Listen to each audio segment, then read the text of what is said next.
Welcome, everyone, to another episode of Behind the Shades. Have you ever wondered why you're not able to make your relationship work?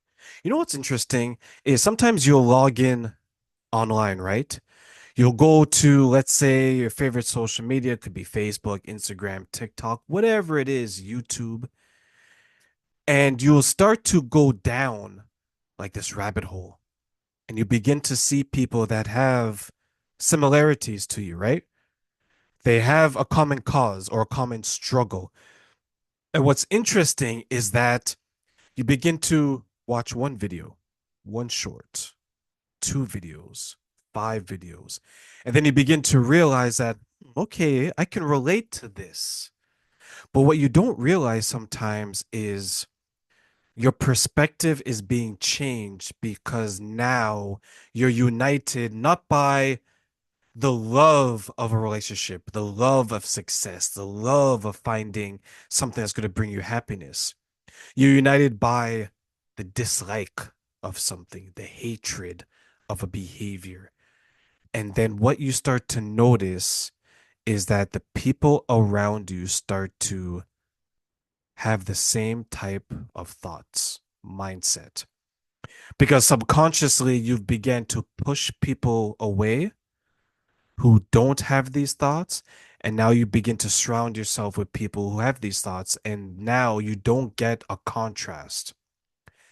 So, for example, instead of being around people that are single, people that are long term relationships, people that are married, you have less people around you that are married, less people around you that's in long-term relationships, more people around you who are single, more people around you who are chronically single, more people who are toxic, more people who've had unhealthy relationships, more people who have unhealed trauma. And now you have four, five, six, a group of you who are all trauma bonding in unhealthy ways, but you're not doing it in a way to get better. You're not doing it in a way to be motivated to make changes. You're being inspired by a common dislike, which is keeping you stuck in a mode of complaining, negative thoughts, negative insights, being comfortable in your misery, developing a victim mindset. And the deeper you go into that type of thinking, the harder it is to escape, especially when you don't have positive examples around you. You don't have someone that you can turn to that is successful in the areas that initially you wanted to find happiness and success in. Because when one person leaves a group of people that are sharing a common dislike of something, such as relationships, such as a job, such as success, they now go from a friend to a foe. They become the enemy.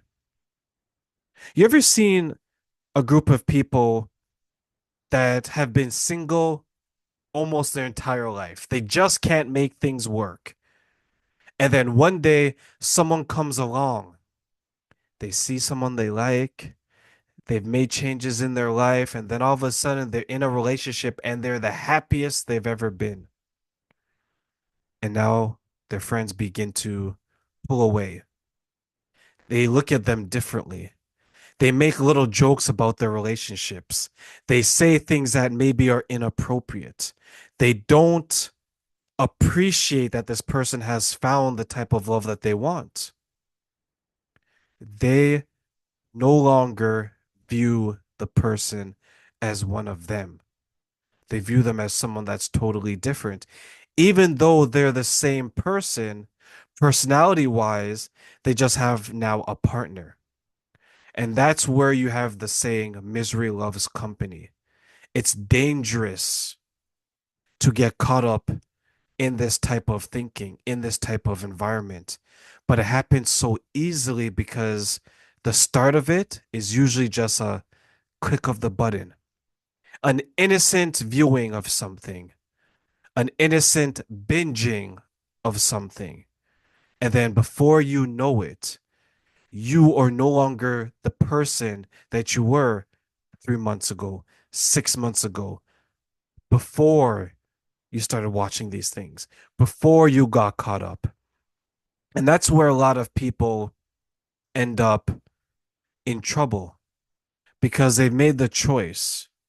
Either they're going to resolve a situation or they're going to rage against a situation. And when you rage against a situation, you don't ever have to make any changes. There's no responsibility, there's no accountability. It's strictly emotion driven. You rage against this, you rage against that. Whereas if you were to resolve it, you need to do some work. You need to hold yourself accountable. You need to hold yourself responsible. You need to figure out where you went wrong before you can figure out where someone else went wrong. But when you rage against it, it's all about where that person went wrong and where I didn't go wrong.